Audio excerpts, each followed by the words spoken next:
The diner smelled of coffee and rain that evening, the streets outside slick with puddles and faint reflections of neon lights.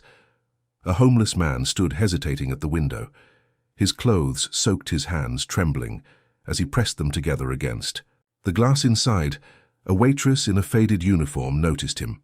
She had seen him before, always hungry, never asking, but tonight something in his eyes stopped her.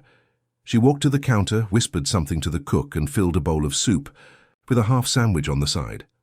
When the man stepped through the door, shyly removing his cap, she smiled and said, "You look cold. Sit, I'll get you something warm." He tried to refuse, stammering, "I don't have money, Mum." She just shrugged. "I didn't ask for any." The few customers in the diner exchanged disapproving looks. One of them muttered under his breath, "She'll get fired for that." The waitress ignored them, sliding the bowl toward the man who ate slowly, tears mixing with steam. He looked up once and whispered, "You don't know what this means to me." She smiled softly. "Maybe one day I will." The next morning, when she arrived for her shift, her manager was waiting at the door, his arms crossed, face unreadable. He pointed toward his office. "Come in. We need to talk." Her heart sank. She walked in slowly, her apron still tied tight, expecting anger. Instead, the man who had eaten her meal the night before sat there beside the boss. But this time, his posture was straight, his coat clean, his hair combed. The waitress froze, unable to speak.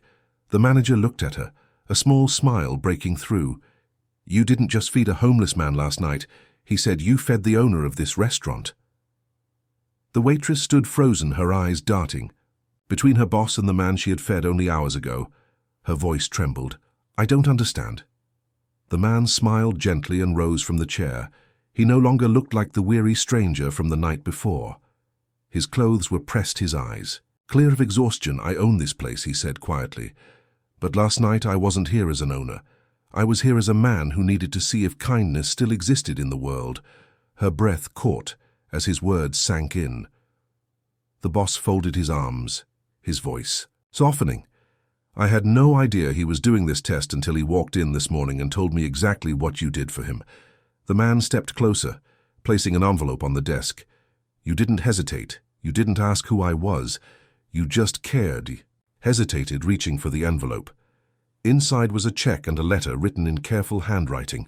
Her lips parted as she read aloud, "For those who still choose compassion over judgment, I give opportunity, not charity." Her eyes lifted in disbelief. "This is for me," he nodded. "For you. You're being promoted to head supervisor of this diner. You'll manage the team starting tomorrow. And there's a scholarship fund in your name for anyone who needs a second chance, just like you gave me." Tears welled in her eyes, her voice breaking. "I didn't do anything special." He shook his head. "You did something money can't buy. You reminded me of humanity." The waitress pressed the envelope to her chest, unable to speak, as everyone outside began to clap quietly through the office window. The noise outside grew louder as the other waiters gathered by the door, whispering in awe. The waitress wiped her tears quickly, embarrassed, but the man only smiled kindly. "You don't need to hide those," he said softly. "The world could use more people who feel deeply." Her boss stepped forward, still stunned. "He told me everything," he said. "How he's been visiting his own restaurants for months, dressed like someone with nothing, just to see who still treats people like human beings." The waitress blinked, her voice barely a whisper. "You mean, you do this often?" The man nodded slowly. "When you build a business on food, you should remember what hunger feels like. Not just the kind that lives in the stomach, but the kind that lives in the heart." He looked at her, eyes steady. "Last night, you didn't feed a beggar. You fed a soul that was starving for decency." She covered her mouth, overcome by emotion, and the staff behind her started clapping louder this time, not because of the promotion or the money, but because they understood what had truly happened. Kindness had been noticed, and it had changed everything. The man raised a hand, quieting the room. "From now on," he said, "this diner will keep one meal a day ready for anyone who needs it. No questions asked." She inspired it, and her name will be on that board outside the door. The waitress's knees almost gave out as her boss steadied her. pride softening his usually gruff face. "Guess I'll need a new sign," he murmured with a grin. The next morning, sunlight poured through the diner windows, glinting off the freshly cleaned glass. A new wooden sign hung beside the door, carved neatly with the words, "One free meal, a Teatisi," in honor of the waitress who remembered kindness. Customers filled every booth, but there was a different energy in the air, softer, warmer. The waitress moved between tables, her apron now embroidered with her name, not because she asked for recognition, but because her story had already spread through the whole town. People came not just to eat, but to feel something they'd forgotten: hope.